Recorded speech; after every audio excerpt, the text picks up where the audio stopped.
ठीक है। भोगाली बिहू बा माघ बिहू। कल मेरा लड़की का एसएमएस एग्जाम है, वो एसएमएस इतना नहीं जानता, इसलिए मैं पढ़ाने के लिए बैठा है आज इसको। आज थोड़ा सा पढ़ाऊंगी क्योंकि इंग्लिश मीडियम का स्टूडेंट वगैरह अपना मातृभाषा को पढ़ना ही नहीं आता। মাটিৰ পৰা যিবোৰ গজে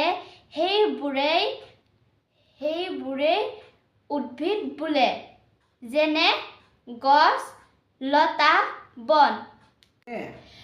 বাঁহগাজৰ অংগুৰ পৰা কাগজ তৈয়াৰ কৰা হয়। আমি কি পাওঁ? বাঁহৰ পৰা डाला, कुला, पासी, कराही आदि।